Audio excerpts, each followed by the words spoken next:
Welcome to the Nuts and Bolts of Leadership, the podcast that cuts through the noise to deliver real-world leadership wisdom from the front lines of business. I'm your host, Billy Duren, CEO, curious learner, and passionate student of people and performance. Whether you're leading a team of 10 or 10,000, this show is your go-to resource for creative insights that drive results and build people. Whether you're already in the CEO chair or you're just beginning your journey, this is a theory, it's the nuts and bolts. Let's go to work.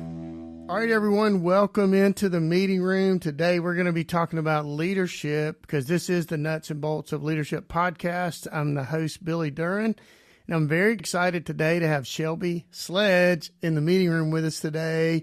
Shelby, welcome to the podcast. Thanks for having me. Glad to be here. So Shelby has more than 20 years experience in brand and executive communications, including social media, branding, media relations. She and her teams have led marketing initiatives for hundreds of full-service marketing campaigns from a variety of C-suite brand and literary clients, including more than 30 bestsellers, Chicken Soup for the Soul, A2 Milk Company, Russell Stover. Shelby, what a impressive resume. I'm already getting goosebumps thinking about all what you have to bring to the podcast today.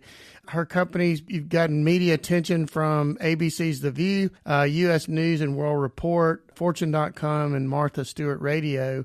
Before her career at Strategic Mixtape, Shelby spent 5 years as an executive with the Austin Business Journal, Fast 50 Company, and nearly 4 years as a lead publicist with one of the nation's oldest and most respected literary publicity firms, eventually serving as the firm's media relations manager.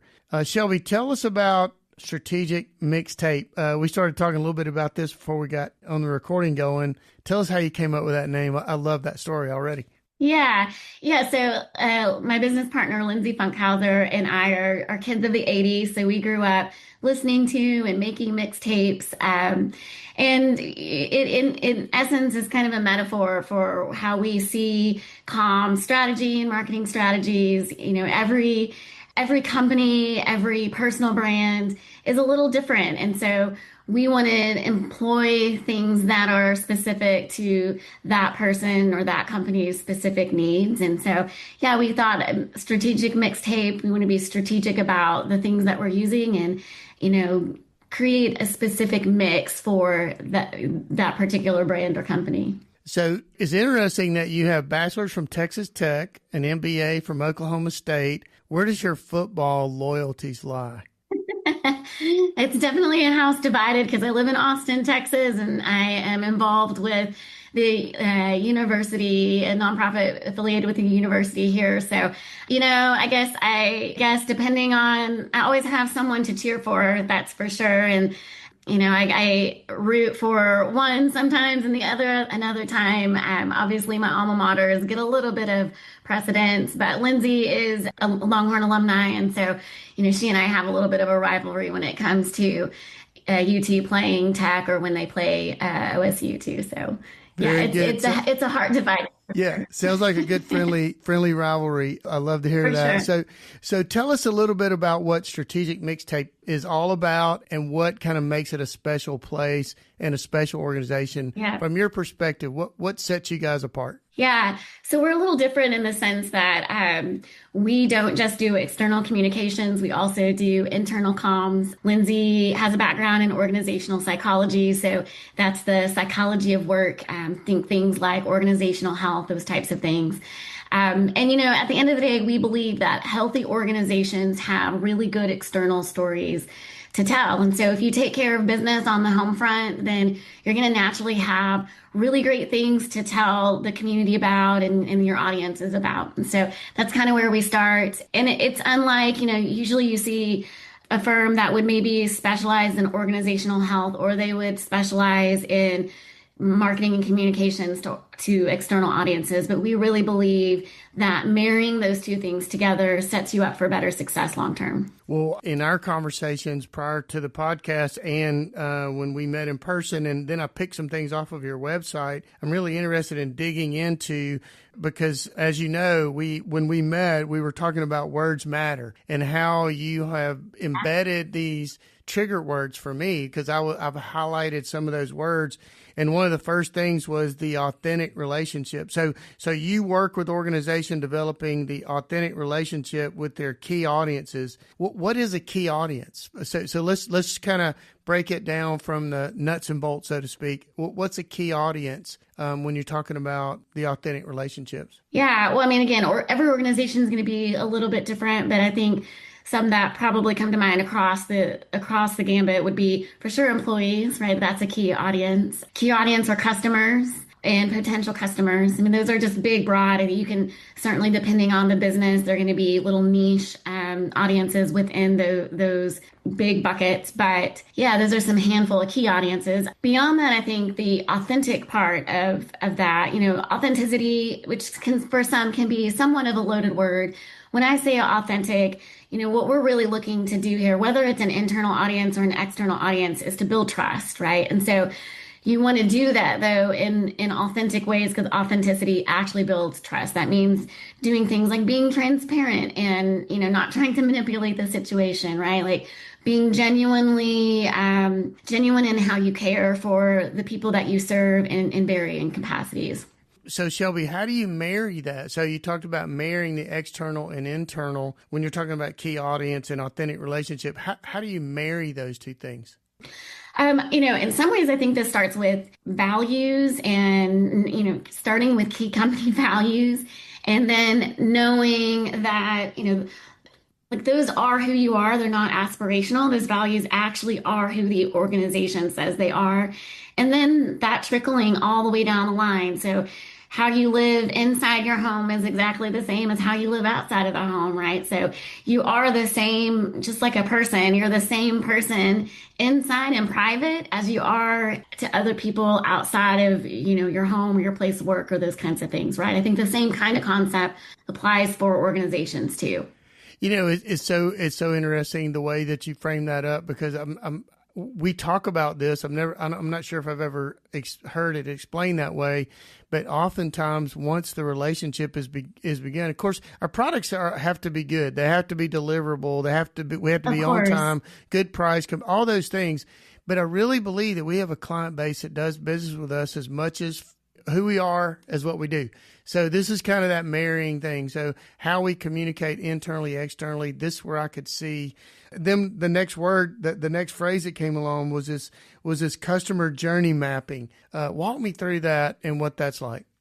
Yeah. So one quick thing, I will also say that your product and your services are also a communication vehicle, right? So like you delivering product on time and you do what you say you're going to do, that is actually communicating something specific to your audience in some way. So that all feeds into, who you are, who you say you are, your company values and all those kinds of things.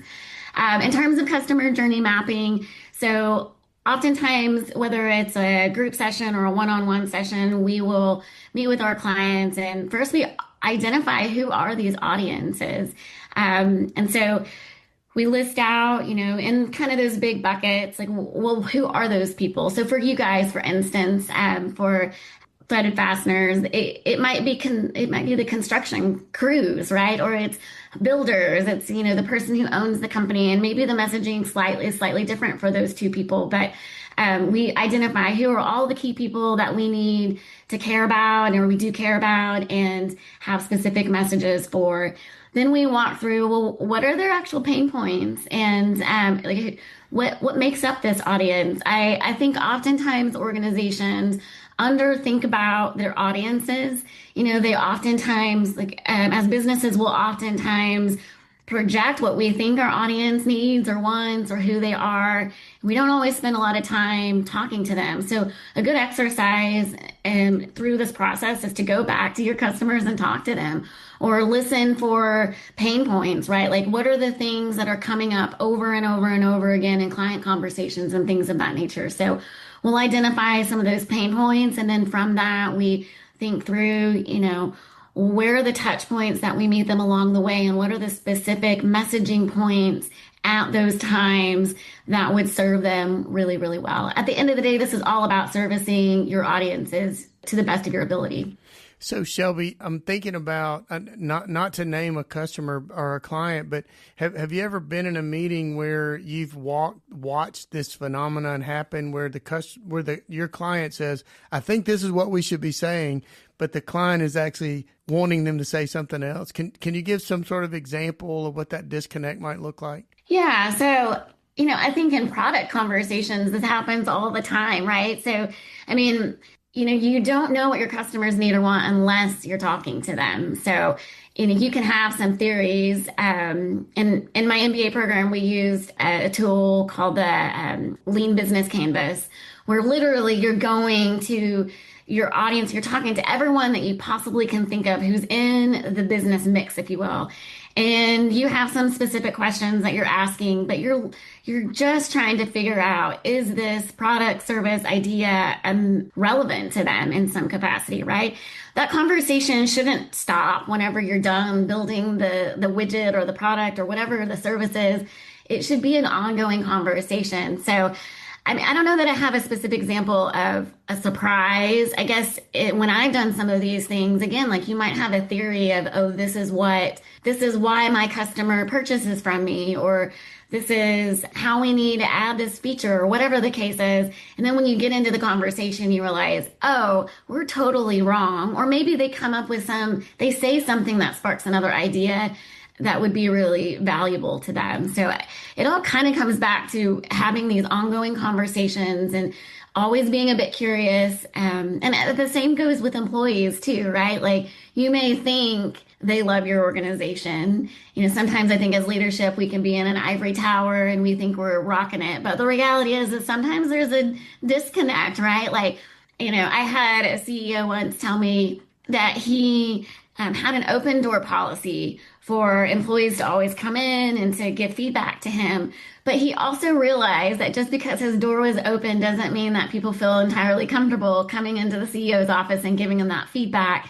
And so he did a number of things to really put mechanisms in place so that feedback could get up to him and wouldn't get stopped and, only given the rose-colored glasses view of the organization. So no matter what the audience is, you should have these ongoing dialogues and be curious enough to really, passionate about serving them well and exploring what it is that their needs truly are. So don't leave me hanging. I mean, you've got to tell me what a couple of those things were. You're talking to the CEO.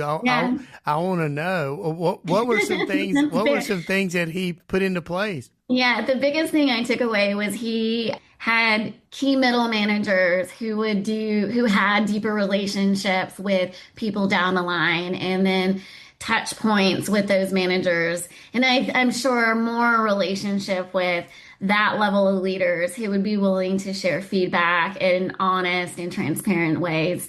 I think that was his biggest things. Yeah. And I mean, they did surveys and they did some things like that too, but it struck me as really insightful that he realized just because his door was open and that was, there was a posture, and I'm sure very genuine, that sometimes people don't feel that comfort level. On the opposite end, I heard a story of a CEO who he would get up every day. He wanted to be seen among his team. And so he would get up from his office and go and intentionally use the bathroom, I think down in the bullpen or cubicle area every single day. And then when feedback came back from the employees, the feedback was, this guy always just comes and uses the bathroom and he never says anything to us. And so had the entirely different impact than what. So it's an example of like, you think you're doing one thing, but unless you get that feedback from the people you're really trying to communicate with, you don't know. Maybe it's working, but maybe it's not. Well, I wrote when I was putting together some notes for our conversation today at Threaded Fasteners. Alignment is a big thing, and we want to be in alignment. And you've given a couple of examples of how quickly we can be out of alignment without even knowing it. We just went through this exercise of alignment in our our COO, Jared Doberly, he talked about, you can be in perfect alignment, but then you hit a curve or a pothole and you're out of alignment, but very quickly. And so we can get out of alignment. And also just the examples that you gave, we can also be unaware and have some awareness around us when particularly communication. We've done some surveys with a university here locally. When we did them, we separated them within 3 years of each other. How are we doing? And they just kind of went out and did the survey for us. 3 years later, we did the exact same survey. We found out in the first year, people wanted more communication. We did it 3 years later, the same feedback came back. We want more communication. So even when you're giving communication, the quality of it, the consistency of it, how it is impactful and what our team is looking for. So alignment is a big thing, and that's kind of just take us to kind of the next question. I know that a lot of companies struggle to align internal and external messages. So what advice do you give to ensure that employees and customers are receiving some consistent messaging? How do you balance that? Yeah, again, I think knowing who you are is a great place to start because you've got to know who you are and I think deeply about those things, right? Like, what does that mean? So if our value is X, what does that mean for employees? If it is that, what does that mean for external audiences too? How does that translate to the way we service customers? And then, I mean, some of this is all about planning, right? So sitting down and, again, thinking really deeply about these things. A lot of this isn't rocket science. It's just being intentional about, what are you trying to do? And I think that's where things like customer journey mapping, because you can journey map internal audiences as easily as you can map for external audiences, right? So thinking about, okay, if I have a customer who comes on board, what does it look like to demonstrate integrity to that person all along the way when they purchase, when they submit a purchase order, when they get their materials? How does that translate? What does integrity mean when I follow up with them over time? What does it mean when they come back and they have a problem, right? What does integrity look like internally? Does it mean if integrity is a core value, which I know that integrity, I guess, is a little bit of the most cliche value that I could have chosen. But if that is truly who we are, what does it look like internally? How does that inform the amount of information that I share with employees? If we have bad news, do I just tell them the bad news or do I sugarcoat it in some way? All of those, the framework between values. And honestly, I think when organizations have values that they don't actually live by, or they're just like, this is an exercise that I need to do, but it's not actually who they are, that's when there's sort of a disconnect, right? But I think the organizations who've thought deeply about who they are as a company, and then that translates to every single aspect of their business, that internal, external combination will almost figure itself out in a way, right? Because those are the driving forces of who you are and why you show up and how you service customers. Shelby, every company that went through COVID, and I know you and Lindsay kind of came together during that time, and you kind of, I don't know if you were forced to, but certainly the circumstances lended itself for you guys to be able to start doing what you're doing now, but based on what I read about you. But one of the things that I think back during COVID, one of our senior leaders mentioned this just recently, kind of went back and walked through how we were communicating because the situations around COVID is so fluid. I mean, there was new information. Mm-hmm. There could have quickly been confusion, fear, anxiety, all the things around it. And we were communicating weekly, almost every other day. There was something coming out from the company. And over time, it's not weekly anymore. It's bi-weekly, and then it turns into monthly. Yeah. And then before long, you get into this pattern. You recognize, I haven't communicated with my team. So give me some frequency parameters that you talk to your clients with about what is effective. Yeah. And I know it's different for everybody, but just give me a little bit of kind of shape it up for me a little bit about how you encourage your teams to communicate with not only their clients, but their internal customers as well. Yeah, for sure. You mentioned that you surveyed your team and they wanted more communication, and you surveyed them again down the road and they still wanted more communication. And I think there is some, I think erring on the side of more communication than less is probably a good rule of thumb. In varying forms, there's also a reality of you could be communicating the same thing over and over again. I hear people say like, we did tell you that, we did talk about those things, right? But in advertising, for instance, there's a lot of research that suggests that like you can see the same ad many, many, many, many times. I think it's like upward of like 30 plus touch points, right? And there is something, it's a little bit like, when you purchase a car and you've never seen this car before, but the minute you drive it off the lot, you see that car everywhere, right?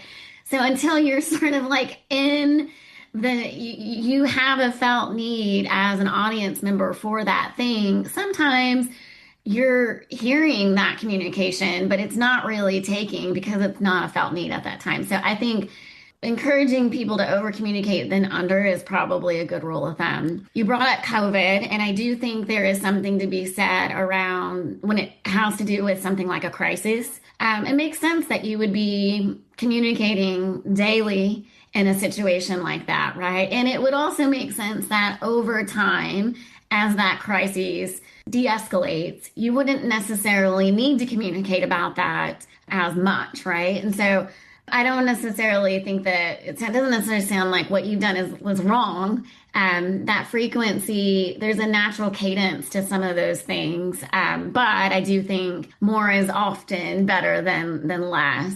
But that doesn't mean, your COVID communication doesn't replace other communication too, right? So I think as leaders, we've got to be always considering how can I make my team or my customers feel seen and known. I mean, there's something very human and hardwired into our existence that as human beings, we want to be seen and known. And really, I was talking to somebody about this as it pertains to AI, and, empathy and being able to make people be seen and known as a very human quality.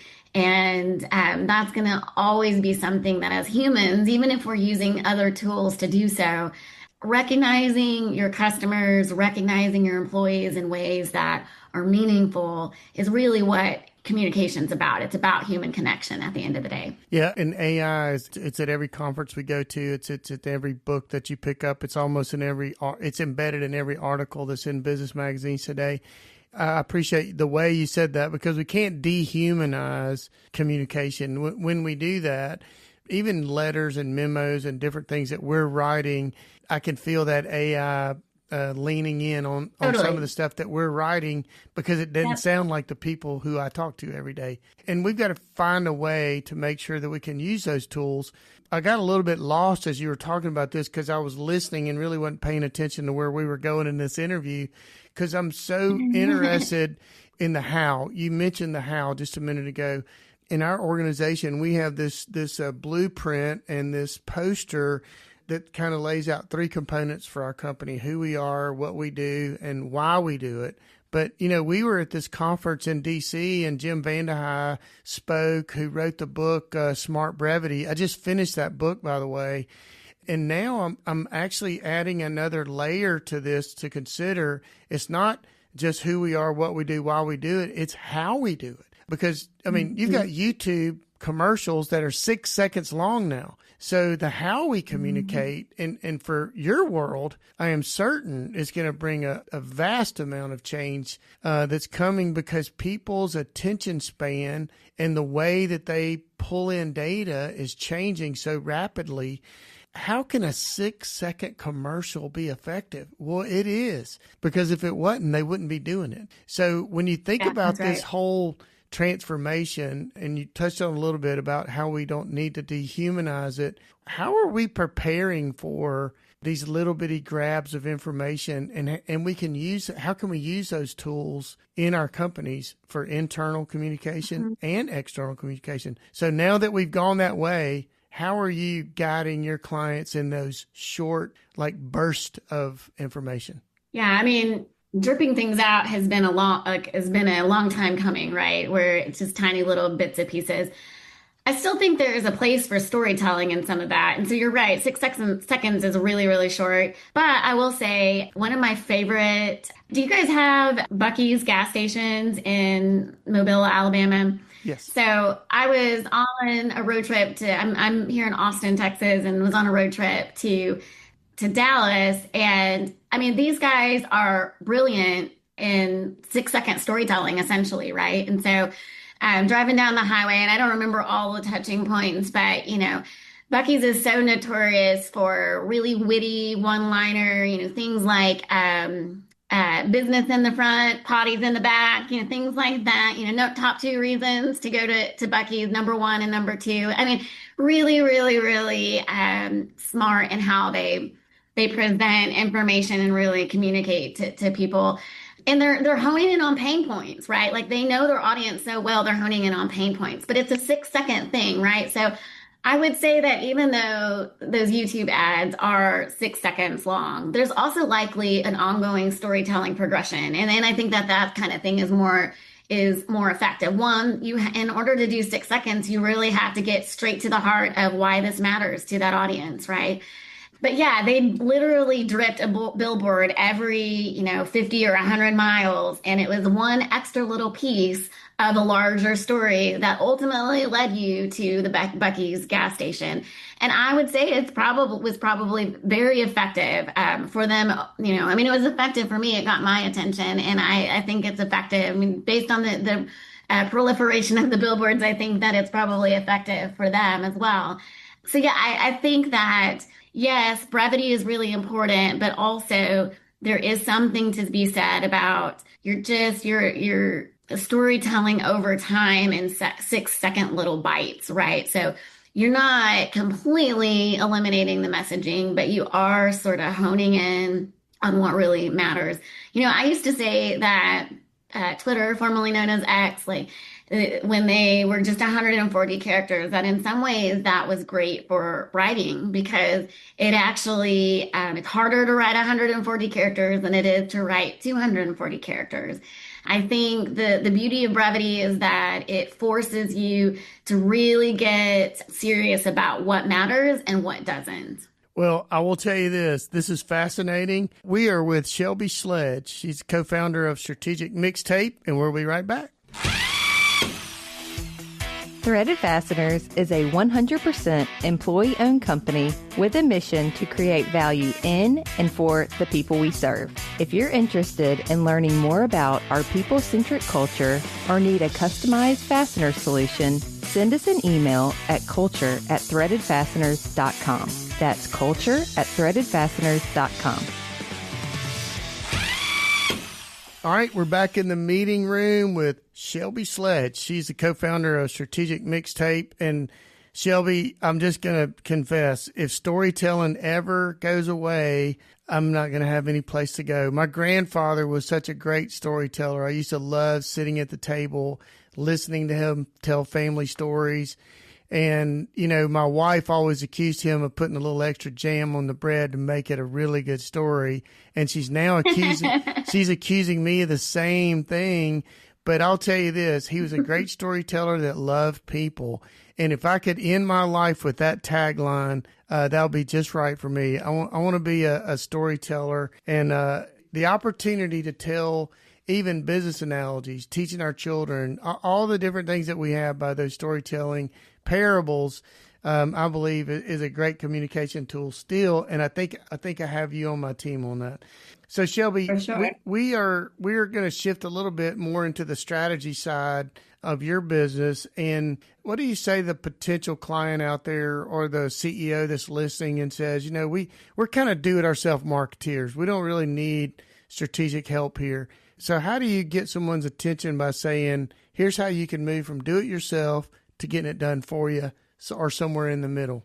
Yeah. So, I mean, in fairness, all of our customers that we work with, they're involved in their own storytelling, right? So if we're working with someone on, let's say, a personal brand, it is their personal brand. So they do need them to be involved. But we also find that, especially when it pertains to, busy executives, CEOs, there's a lot going on in the background. And so sometimes the problem isn't the idea generation, it's the being able to actually find the time to do it. And what Lindsay and I do, we come alongside particularly executives and we help them get from here to there. So we think about like, when you need to show up, let's say like it's a digital place like LinkedIn. All right. I mean, we're not really here to just produce content for the sake of producing content. Again, it's that like strategic mindedness, like who is your audience? Why are they there? I talk a lot about on social media, for instance, you have probably a different audience on some place like Instagram than you do on LinkedIn. And those people show up in those places for different reasons, like on Instagram, they may be there to learn something or to be entertained or to just kill some time. On LinkedIn, they're likely there to grow their network, to be a better professional, to stay in contact with clients. And so those messaging should look different, right? And so we help people get real brass tacks on that front. And then sometimes it's that people don't know what to do. And so we help them do that. You and I have talked a little bit about this. Sometimes it's also an instance where an executive in particular might be a little uncomfortable talking about themselves or doing those kinds of things, feeling like it's self-promotion in a sense. And so there's something to be said about having someone come alongside and help you with that and be a guardrail. So for instance, I have a client who I told him recently that I'm never going to allow him to quote himself. So sometimes you'll see on LinkedIn where like someone is literally putting their own words in quotes and then like giving attribution to themselves. I think that's kind of silly, like literally just say the thing, right? So I'm a guardrail to make someone look like, they're not being over the top and braggadocious and that kind of thing too. And have a good sense of what is relevant in terms of strategic initiatives and that kind of thing. So, and then on the internal front, I think where there's a place particularly for strategy is, again, sometimes your team is not going to tell you what you want to hear, right? Or what you need to hear. And by having an outside team come in and do some of that, survey work or just focus group work where you've got a neutral party who doesn't really, like if they tell you a nightmare story, you may give that feedback, but there's no repercussions and very little repercussions in doing those kinds of things, right? So an outside strategic communicator can help do that research front and then craft messaging that really hits to those felt needs. So you mentioned the working with the executive that might be interested in putting a book out there or putting information out there. Yeah. And, how do you help them navigate this is really good information, but holding them from falling into the trap of the ego grab? I would imagine, you bring quite a bit of list of people that you've worked with that I would imagine has plenty of self-esteem type. We'll just put it like that.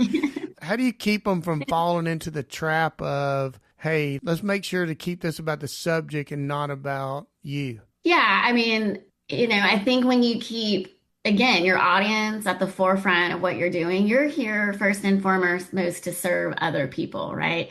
Quite honestly, when you show up on platforms and those kinds of things, like it really shouldn't be about you. It's really about your audience at the end of the day.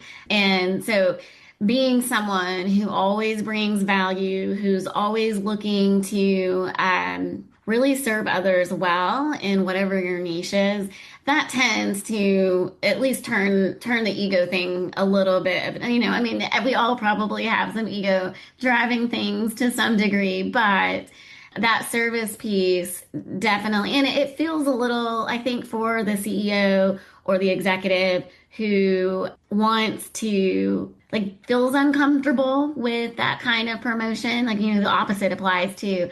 That helps get them from here to there, where it's like, no, let's change that narrative a little bit. You're not here to just make this all about yourself. You're really here to serve your audience well because you have an amount of experience that is meaningful.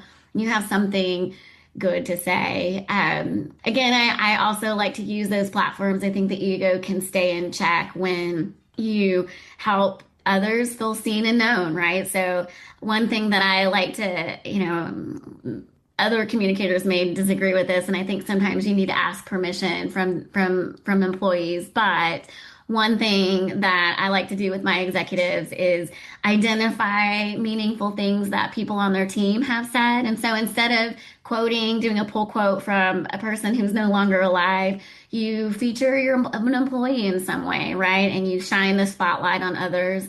That can really keep that ego piece of things in good balance. I love that idea of featuring the quotes from our team members. I can just think of, my mind is erasing just in the meetings I've been in the last few weeks of the quotables that have come from meetings from our team members. What a great idea. But I think that kind of plays into, am I a good enough listener to put that into context? Because, one of the challenges is, if my wife was here with us, she would tell you one of my challenges that very intentional listening skill can continue to be developed. And that definitely would help. That's a great idea. I appreciate dropping that nugget on us. So as we kind of pivot towards the back end of the interview, Shelby, you mentioned AI a minute ago, but, for you and the digital marketing groups that are out there, what's the next 2, 3, 4 years look like in this transformation that we're going through? What are you preparing for in the way of the competitive environment that AI is going to bring to your business? Yeah, I think it's going to bring a lot of upsides. I use, again, for social media content preparation and that kind of thing, I use a tool like Canva, and they just rolled out a ton of new features that are AI driven. And quite frankly, they make my job much, much easier. I can, I always tell people I'm not a designer, but I can play like I am pretty well. The tool that's even more and more the case, right? There are several different resources integrated into the tool that, years ago would have required 5 or so different subscriptions, right? So from that perspective, I think our jobs will get a lot easier. There's a reality around for some companies, they will want to just outsource all of their comms to something like a ChatGPT or other tools that are similar. And in some cases that may be right. I think that there are situations where that makes total sense. But I do think from the human aspect of communications, you will always need somebody who has a good sense of what it looks like to be empathetic. You mentioned earlier how you'll receive postcards in the mail or emails that come through, and you can kind of tell that it's been written by AI. Those will likely get better over time, but there's a reason we don't necessarily love sitting on the phone with a machine, right? Like, they lack the ability to be empathetic, and they're ultimately just mimicking us. So we're exploring tools and figuring out how can we get more efficient in the things that are like low tier communications needs and allow us to focus on those higher touch point, more meaningful communications initiatives. But we'll see.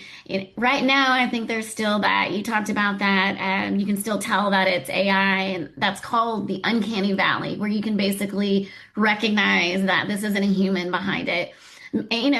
There's maybe a day coming where sort of almost a little imperfect writing is preferred, because you can tell that it's actually a human who can relate to and understand your needs, right?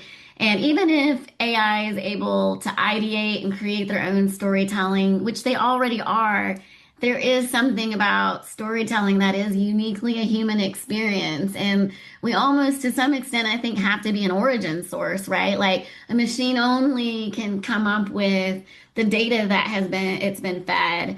So it's going to be a Wild West, I think. And I don't know what I don't know. In a way, I think we've got, Lindsay and I have a healthy appetite for it. And also, trying to get ahead of it and be prepared, and also viewing it as much as we can as a tool to be more efficient where we can be.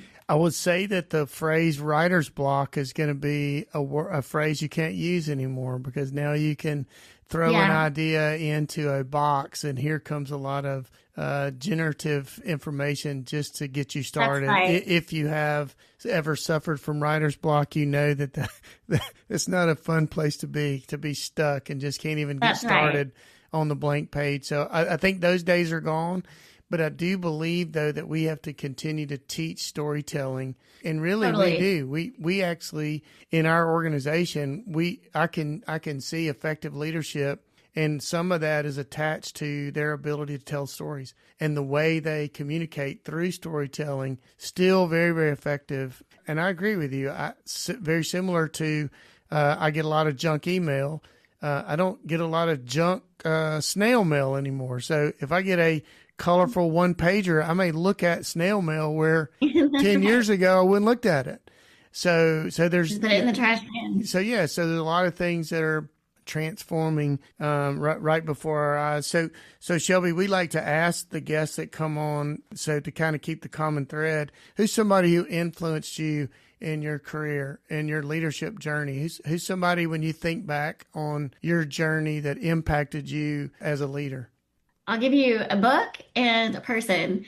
Early in my 20s, I read a book called Business by the Book. So business by the book being the Bible. And so it was kind of a biblical view of doing business. And honestly, I think that was, I distinctly remember reading that book and it being completely fundamental to just how I see how I show up in the workplace. It really shaped my leadership and that kind of thing. I would say, in terms of my career, I had a journalism professor in undergrad who is no longer alive, but his name was Mr. Wernsman, Robert Wernsman. And I sort of joke that like everything I needed to know about life and work I learned from that class. And it was an introduction to journalism course that I took with him. And obviously it was a writing course. So I remember the whole time him telling us little tips and tricks about grammar and things like that. And often would say, why didn't anyone just tell us that? Like, why do they make this so complicated? It's really not that complicated, right?